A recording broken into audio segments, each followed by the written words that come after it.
वहीं आपको बता दें, मुख्यमंत्री योगी आदित्यनाथ ने कहा है कि जिसकी जैसी डिमांड वैसा इलाज करेंगे। बड़ी खबर, जिसकी जैसी डिमांड होगी उसका वैसा इलाज किया जाएगा। उत्तर प्रदेश के मुख्यमंत्री योगी आदित्यनाथ ने कहा है, आपको सुनवाते हैं एक बार। विधानसभा में आपका एक भाषण भी था, आपने कहा था कि अगर औरंगजेब का महिमा मंडल कर रहे हैं, वो जो नागपुर में जो कर रहे हैं, उनको यूपी आना चाहिए, हम उनका इलाज कर देंगे। इलाज कैसे करेंगे आप? उपचार देखिए, किसी भी बीमारी का उपचार के अलग अलग केंद्र होते हैं, तो यूपी ऐसे लोगों को बहुत अच्छा उपचार देता है। उनकी जैसी डिमांड होगी उस प्रकार का उपचार दे देंगे। सीएम योगी ने बड़ी बातें कही। उन्होंने कहा कि आक्रांताओं ने आस्था पर प्रहार किया है। सीएम योगी आदित्यनाथ ने ये बड़ी बात कही है। इसके साथ ही उन्होंने कहा कि आक्रांताओं ने आस्था पर प्रहार किया। जब उनसे सवाल किया गया तो उत्तर प्रदेश के मुख्यमंत्री योगी आदित्यनाथ ने कई बड़ी बातें कही। आक्रांता का महिमा मंडन नहीं होना चाहिए। आक्रांताओं को महिमा मंडित नहीं करना चाहिए।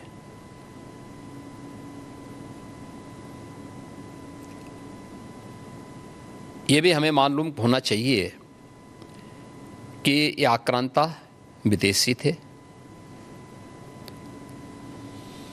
इन्होंने भारत की आस्था पर प्रहार किया, भारत की बहन बेटियों की इज्जत के साथ खिलवाड़ किया, भारत को लूटा। इसका महिमा मंडन आस्था का अपमान है। इनका महिमा मंडन मातृशक्ति का अपमान है। इनका महिमा मंडन करके हम देश का अपमान करते हैं और मुझे लगता है कि यह कोई भी भारतीय स्वीकार नहीं करेगा।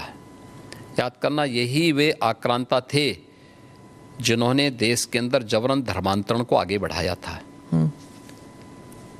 देश के अंदर आज भी बहुत सारे मुस्लिम परिवार ऐसे हैं जो अपने पूर्वजों की परंपरा का जो स्मरण करते हैं और 6 पीढ़ी पहले, 8 पीढ़ी पहले बहुत सारे लोगों ने डॉक्यूमेंट तैयार रखे हुए हैं कि उनके पूर्वज कोई ना कोई हिंदू था। तो मुझे लगता है उस समय किन्हीं कारणों से उनको अगर इस्लाम स्वीकार करना पड़ा है तो उन आक्रांताओं की क्रूरता से कोई जजिया कर नहीं दे पाया। कोई जो है अपने स्वयं के परिवार को बचाने के नाम पर, कोई अन्य उसके नाम पर। मुझे लगता है कि हम लोगों को इसको स्वीकार नहीं करना चाहिए कि आक्रांता का कहीं महिमा मंडन हो। पर कुछ तो ट्रेडिशन का मतलब क्या होता है? ट्रेडिशन के लिए आप फतेह करते थे। गाजी को तो कहीं, गाजी तो यहाँ उत्तर प्रदेश में कोई भी युद्ध जीता नहीं था। देखिए, सालार मसूद गाजी वही है जिसने मोहम्मद गजनवी के साथ भगवान सोमनाथ के मंदिर को लूटने और तोड़ने का काम किया था। ये विदेशी लुटेरा था और इसको महाराज सुहेलदेव के नेतृत्व में हिंदू राजाओं ने जिस कार्य के लिए हकदार था, जिंदा खड़ा करके इसको पूरी तरह जलाया था। इस्लाम में सबसे क्रूर मौत मारी जाती है। जिसका वो हकदार था उसने जितना अत्याचार किया था, हिंदू धर्म और संस्कृति को तोड़ करके, आस्था पर प्रहार करके, बहन बेटियों की इज्जत के साथ खिलवाड़ करके, वही व्यवहार उसके साथ उस समय हिंदू राजाओं ने किया था। तो जय जयकार तो महाराज सुहेलदेव की होनी चाहिए और पूजा महाराज सुहेलदेव की होनी चाहिए, न कि सालार मसूद गाजी की। मुख्यमंत्री योगी आदित्यनाथ ने हर मुद्दे पर बातचीत की है। संभल को लेकर के उनकी तरफ से कहा गया, संभल एक सच्चाई है, दुनिया को बताएंगे, संभल में जो होगा सब ढूंढेंगे, सब निकालेंगे। जिसके पास हाथ है वो देखे संभल में क्या हुआ था। कोर्ट की बात मानते हैं, नहीं तो मथुरा में बहुत कुछ हो जाता, ये भी उनकी तरफ से कहा गया है। संभल से लेकर के मथुरा तक मुख्यमंत्री योगी आदित्यनाथ ने क्या कुछ कहा, आपको सुनवाते हैं। आपने कहा कि संभल में 65 कुछ तीर्थ स्थल हैं, 64 और 18 की पहचान हो गई है। योगी जी अभी बढ़ गए 54 तक पहुंच गई है। आप कितनी जगह खोदेंगे, कितने मस्जिद? जितने भी होंगे सब ढूंढेंगे, जितने भी होंगे सब ढूंढेंगे, सब निकालेंगे और दुनिया को बोलेंगे कि भगवान ने जिसको आंखें दी हैं वो आके देखो तो क्या हुआ था संभल में। देखिए, संभल एक सच्चाई है और मैं इसलिए नहीं कह रहा हूं भाई आप को उपासना विधि की पूरी छूट है, कहीं भी आप बनाइए, लेकिन आप तो इस्लाम के मुद्दों से ही भटक करके काम किए हैं। पर ये तो बन चुके हैं, अब ये बन नहीं चुके हैं। इस्लाम कहता है कि किसी भी हिंदू मंदिर या किसी हिंदू घर को तोड़ करके आपके द्वारा बनाई गई कोई भी इबादत गृह ये खुदा को स्वीकार्य नहीं है। क्यों आपने बनाई? आप तो इस्लाम के विरुद्ध आचरण कर रहे हैं। तो सीएम योगी आदित्यनाथ ने यह भी कहा कि हिंदुओं के बीच मुस्लिम सुरक्षित है। यूपी में मुस्लिम सबसे ज्यादा सुरक्षित है। अगर हिंदू सुरक्षित है तो मुस्लिम भी सुरक्षित है। 100 हिंदुओं के बीच एक मुस्लिम सुरक्षित रहेगा। आपको सुनवाते हैं क्या कुछ कहा योगी आदित्यनाथ ने। 100 हिंदू परिवारों के बीच में 100 हिंदू परिवारों के बीच में एक मुस्लिम परिवार सबसे सुरक्षित रहता है। उसको इसके पर्व और त्योहारों को, उसको अपने सभी मजहबी कर्मों को करने के लिए, या जिस मत और मजहब या संप्रदाय या सेक्ट का अनुयायी होगा उसको उस परंपरा के अनुसार अपने सारे धार्मिक मान्यताओं या उपासना विधि को पूरी स्वतंत्रता होती है।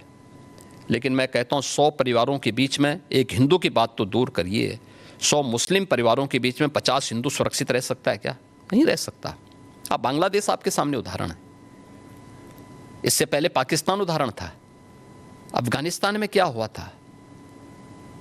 ये चीजें दिखाती हैं और होशियारी यही है कि कहीं धुआं उड़ रहा हो या किसी को ठोकर लग रही हो तो हमें ठोकर लगे इससे पहले हम संभल जाएं। तो वही संभलने के लिए बोला जाता है।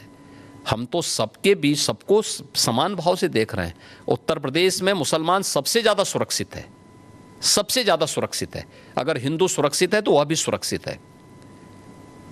अगर दंगे यहाँ यूपी में होते थे जो 2017 के पहले, अगर हिंदू की दुकान जलती थी तो मुसलमान की भी जलती थी, हिंदू का घर जलता था तो मुसलमान की भी जलती थी। और 17 के बाद से दंगे बंद हुए।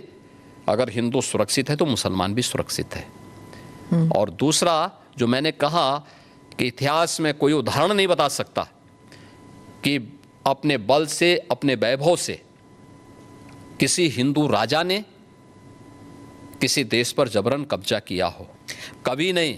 इतिहास इसका उदाहरण है।